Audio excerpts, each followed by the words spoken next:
Bien, suite au shiur précédent, donc une question tout à fait légitime a été posée par monsieur et que je vais avec votre autorisation, que je vais reformuler pour que cela soit entendu ici à la vidéo. C'est que lorsque on lit attentivement le texte de la Torah, on a l'impression, de prime abord, vous avez parfaitement raison, que Yaakov n'est pas enchanté. Il n'est pas très heureux de la réaction de Shimon et Lévi. Et même lorsqu'il bénira l'ensemble des enfants, dans la paracha de Vaïchi, lorsqu'il dira Ikavetsu vishim'u bnei Yaakov, réunissez-vous les enfants de Yaakov, et qu'il va donner à chacun la bénédiction qui lui sied, qui correspond à son caractère, à sa manière d'être. Eh bien, on voit bien que là-bas, il semblerait effectivement qu'il n'était pas tellement content de l'attitude de Shimon et Lévi. Alors, voyez-vous, il existe un mot qui semble être moderne et qui en réalité est un mot qui brille dans toute la Torah. Même si on ne le dit pas en termes de Torah, ce mot c'est la pédagogie.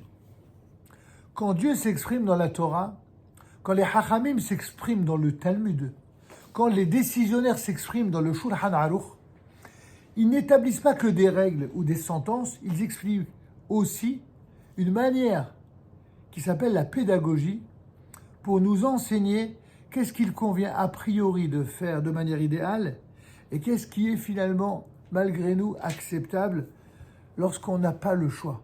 C'est ce qu'on appelle toutes les nuances, par exemple dans la halakha, de ce qu'on appelle le lechatchila et le bdiavad. Qu'est-ce qu'on fait a priori quand on doit respecter la règle de la Torah et de la halakha, et qu'est-ce que finalement on accepte a posteriori quand on est acculé à une situation de ce qu'on appelle de shahadatrak, c'est-à-dire soit de détresse, soit de cas de force majeure. Vous comprenez l'idée? Eh bien, il faut le comprendre ainsi, parce que ce que le Rav ici nous dit, il le dit d'une manière très originale, comme il l'explique, mais il n'a pas inventé cette idée. D'autres commentaires l'expriment. C'est qu'effectivement, ce que Yaakov a exprimé, il a exprimé exactement ce qu'un père de famille nombreuse, arrivé au soir de sa vie, transmet comme bénédiction et comme héritage à ses enfants. On n'enseigne pas, nous, contrairement à d'autres, contrairement à nos ennemis, on n'enseigne pas à nos enfants la haine. On n'enseigne pas à nos enfants le désir de tuerie.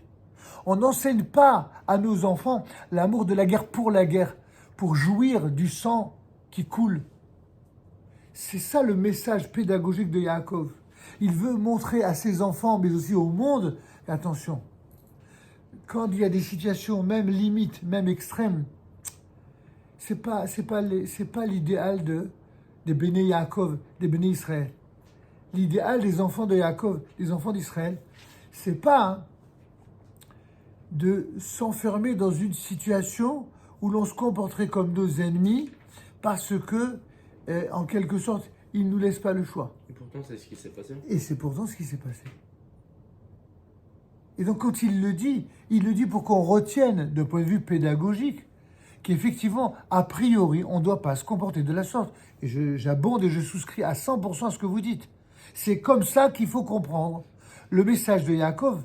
Pour autant, il n'a jamais, à aucun moment, regardez bien le texte, il n'a jamais, contrairement à ce que vous avez pu penser, il n'a jamais condamné. Il n'a pas condamné. Il a condamné leur colère. C'est pas tout à fait la même chose. Maudit soit votre colère.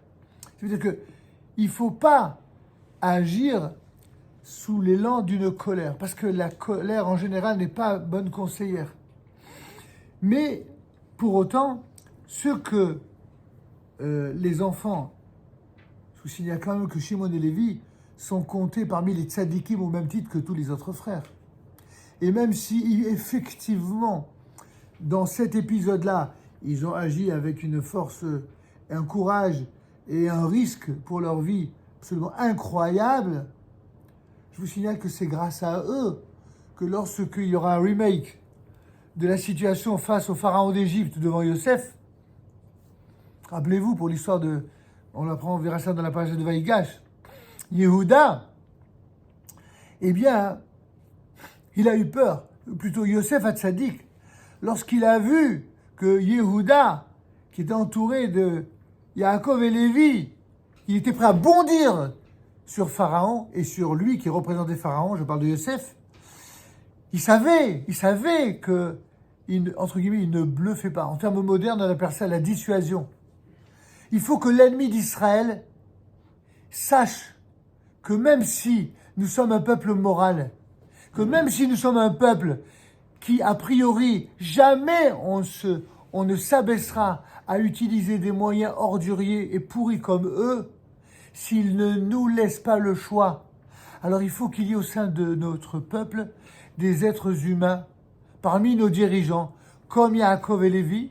Certains vous diront, si c'est de l'humour, ne prenez ça que comme de l'humour, que si on devait transposer aujourd'hui, ce serait peut-être Ben-Gvir et Smotrich, puisqu'on les traite d'extrémistes. Alors peut-être que les Yaakov et Lévi d'aujourd'hui, de notre génération, ce serait peut-être Itamar Ben-Gvir et Smotrich, que tout le monde traite comme des extrémistes. Mais évidemment, tout le monde les traite d'extrémistes, exactement comme à l'époque, Yaakov,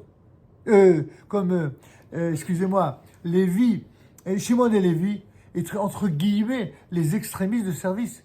Sauf qu'au sein du peuple d'Israël, il faut aussi qu'il y ait une minorité, mais nécessaire pour la protection du peuple d'Israël. Non pas qu'ils soient des extrémistes en permanence, qu'ils soient des extrémistes pour être ceux qui sachent comment traiter les ennemis d'Israël qui veulent sa perte. C'est donc la réponse que je vous donne. Il ne s'agit pas de dire, Chazvi Shalom, qu'il faut légitimer, soutenir et avoir une idéologie de l'extrémisme. Non, Chazvi Shalom, pas d'extrémisme.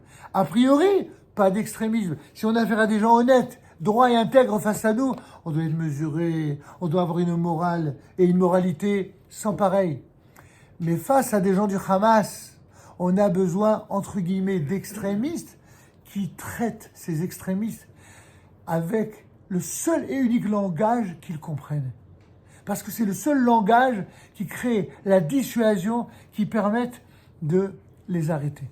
Vous avez bien compris la réponse, elle est nuancée.